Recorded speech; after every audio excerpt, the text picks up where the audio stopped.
নিম্নচাপ ঝাড়খণ্ডে সরলেও এখনো বিপদ রয়েছে বাংলায়। ঝাড়খণ্ডে টানা বৃষ্টির জেরে বাড়ছে বিপত্তি, ফের জল ছাড়ার পরিমাণ বাড়ালো ডিভিসি। দীপক রয়েছে। দীপক, কি পরিস্থিতি, কত জল ছাড়া হলো? দেখো, ইতিমধ্যে সকাল 4টা থেকে জল ছাড়তে শুরু করেছে ডিবিসি এবারে জল ছাড়ার পরিমাণ অনেকটাই এক ধাপে বাড়ালো। মাইথান জলাধার থেকে 1 লক্ষ কিউসেক জল ছাড়া হচ্ছে সকাল 4টা থেকে। অন্যদিকে পাঞ্চেত জলাধার থেকে প্রায় 50,000 কিউসেক জল ছাড়া হচ্ছে।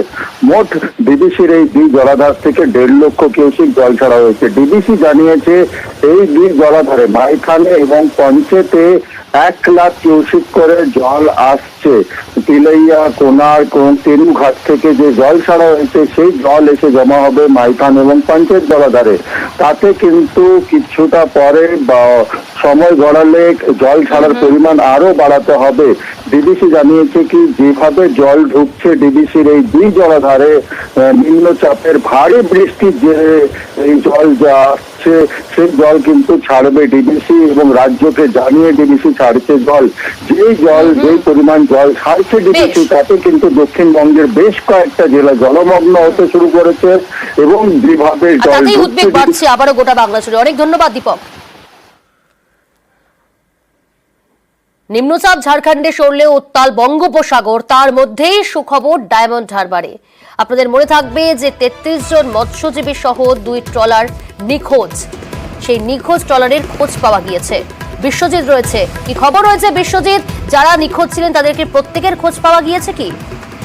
না দেখো, গতকাল পর্যন্ত 49 জন মৎস্যজীবী সহ 3টি ট্রলার নিখোঁজ ছিল। গতকাল সন্ধ্যাবেলা যেটা খবর এলো যে ডায়মন্ড হারবার সুলতানপুরের যে 2টি ট্রলার মা রিয়া এবং যে শ্রীহরি, এই 2টি ট্রলারের মধ্যে 30 জন মৎস্যজীবী কিন্তু খোঁজ মিলেছে। তারা কিন্তু উপকূলের দিকে আসার চেষ্টা করছে। অর্থাৎ এই মুহূর্তে এখনো পর্যন্ত 16 জন মৎস্যজীবী এবং নীলকণ্ঠ বলে এফবি নীলকণ্ঠ এই ট্রলারটি কিন্তু এখনো কিন্তু তার কোনো হদিশ নেই। আজকে সকাল থেকে মৎস্যজীবী সংগঠনের তরফ থেকে কিন্তু তারা আবার নতুন করে তল্লাশি অভিযান চালানো হয়। তার পাশাপাশি স্থানীয় যে বাসিন্দারা, এই যে 16 জন মৎস্যজীবী যারা পরিবার, তারা কিন্তু উৎকণ্ঠায় রয়েছেন। তারা এটা অভিযোগ করছেন প্রশাসন এবং যে কোস্টগার্ড রয়েছে তার তরফ থেকে সঠিকভাবে ইনফরমেশন দেওয়া হচ্ছে না এবং তারা যদি সঠিকভাবে খোঁজাখুঁজি করে তাহলে কিন্তু তড়িঘড়ি তারা উদ্ধার হতে পারে, এমনটাই কিন্তু তারা অভিযোগ করছে। এবং তারা বারে বারে তারা কিন্তু মালিক এবং যে সংগঠনগুলি রয়েছে তাদের দ্বারস্থ হচ্ছে।